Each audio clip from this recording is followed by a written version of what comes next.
Okay, നമ്മൾ നിൽക്കുന്ന സ്ഥലം എടക്കൽ. എടക്കൽ എന്നുള്ള പേര് കേട്ടാൽ തലയ്ക്ക് മുകളിൽ വലിയൊരു കല്ലിരിക്കുന്നു. അങ്ങനെയാണ് ഇടയിലിരിക്കുന്ന കല്ല് എടക്കൽ എന്നുള്ള പേര് കിട്ടുന്നത്. ഇതുണ്ടായത് ഏകദേശം ഒരു 30,000 വർഷങ്ങൾ ഭൂകമ്പത്തിലാണ് കണക്കാക്കുന്നത്. ഇതിൻ്റെ പ്രത്യേകത എന്ന് വെച്ചാൽ BC 4000 6000 വർഷങ്ങൾക്ക് മുമ്പ് ആദ്യകാലത്തെ മനുഷ്യർ താമസിക്കാൻ വേണ്ടി തിരഞ്ഞെടുത്ത ഒരു സ്ഥലമാണ്. ഈ സ്ഥലം കണ്ടുപിടിക്കുന്ന 1894 ആ കാലത്തെ മലബാറിൻ്റെ SP ആയിരുന്ന ഫെഡറിക് ഫോസ്റ്റർ എന്ന ബ്രിട്ടീഷുകാരനാണ്. നമ്മൾ നിൽക്കുന്നത് സമുദ്രനിരപ്പിൽ 4000 അടിയാണ് ഇതിൻ്റെ ഹൈറ്റ് ഉള്ളത്. 2 കേവാണ്. ഒന്നിൻ്റെ ഉള്ളിൽ കൂടെ നമ്മൾ കയറിയത്. അത് ആദ്യത്തെ കേവും ഇത് രണ്ടാമത്തെ കേവുമാണ് കാണുന്നത്. ഇവിടെ കുറേ ഗുഹാചിത്രങ്ങളുണ്ട്. ഇതിനൊക്കെ കാലപ്പഴക്കം എന്ന് പറഞ്ഞാൽ 6000 വർഷം. പ്രധാനപ്പെട്ട കുറച്ച് ചിത്രങ്ങളും അവിടെ 2 എഴുത്ത് ലാംഗ്വേജുണ്ട്. 2000 വർഷം പഴക്കമാണ്. ഇനി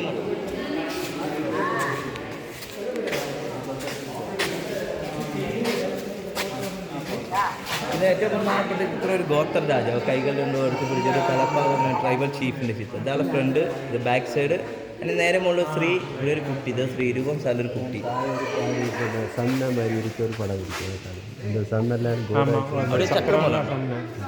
ചക്രം ഒന്നുമല്ല, സൂര്യനാണ്. സൂര്യനെ കാലത്ത് ആരാധിച്ചിരുന്നു. അതിൻ്റെ മുകളിലൊരു പീക്കോക്കിൻ്റെ ചിത്രം ഒന്നുണ്ട്.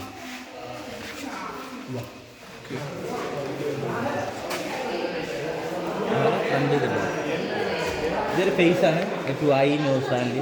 അതിൻ്റെ തൊട്ടപ്പുറത്തൊരു എലിഫൻറ്റിൻ്റെ മാതിരിയാണ്, കൊമ്പ്, നോസ്, ഫ്രണ്ടിലൊക്കെ ബാക്കിലൊക്കെ.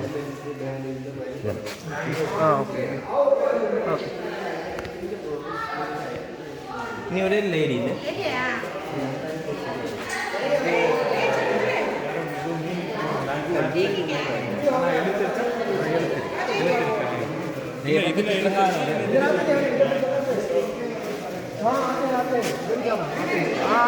പിന്നെ അതിൽ നിന്നും വ്യത്യസ്തമായ ഒരു കാലഘട്ടം എന്ന് പറയുന്നത് AD ആദ്യകാലഘട്ടം. AD 3-ാം നൂറ്റാണ്ടിൽ എഴുതിയിരിക്കുന്നത് കരുതുന്ന 2 എഴുത്ത് ലാംഗ്വേജാണ്. മുകളിൽ എഴുതിയിരിക്കുന്ന തമിഴ് ബ്രഹ്മിയും താഴെ എഴുതിയിരിക്കുന്ന പ്രാകൃത സംസ്കൃത ലാംഗ്വേജാണ്.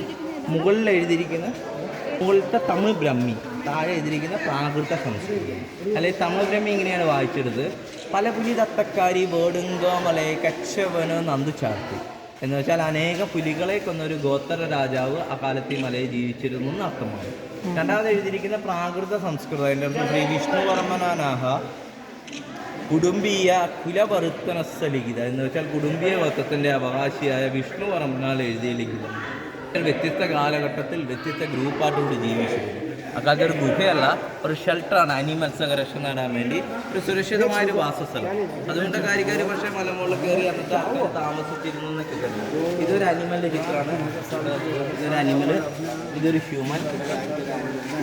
ഇവിടെ ഉണ്ട് ഒരു ലേഡി. അങ്ങനെ മരിച്ച മൃഗരൂപങ്ങളായിട്ടെല്ലാ ചിത്രങ്ങൾക്ക് ശേഷം വന്നിട്ടുണ്ട് എഴുത്തുമാണ്. ഇതാണ് എടക്കൽ ഗുഹാ ചിത്രങ്ങളുടെ പ്രത്യേകത. BC 4000 തൊട്ട് AD ആദ്യ കാലഘട്ടം വരെ ആദിമ മനുഷ്യർ താമസിച്ചിരുന്നു എന്ന് കരുതുന്ന സ്ഥലം. ഇത് നമുക്ക് കല്ലിൻ്റെ ആയുധങ്ങളും മറ്റും ഉപയോഗിച്ചിട്ടാണ് ആ കാലത്ത് അവർ ചിത്രങ്ങൾ വരയ്ക്കുക. സ്റ്റോൺ ഏജ് കാലമാണ്. സ്റ്റോൺ ഏജ് കാലത്ത് അയനൊക്കെ കണ്ടെത്തുന്നതിന് മുമ്പാണ് ഇത് എഴുതിയിരിക്കുന്നത്, വരച്ചിരിക്കുന്നത്. എടക്കൽ ഗുഹയ്ക്കുള്ള പ്രാധാന്യത്തേക്കാൾ കൂടുതൽ ഗുഹാ ചിത്രങ്ങളൊക്കെ ഒരു കാലത്ത് മനുഷ്യർ ജീവിച്ചിരുന്ന ഒരു സംസ്കാരം. ഇത്രയുമാണ് ഇതിൻ്റെ പ്രത്യേകത.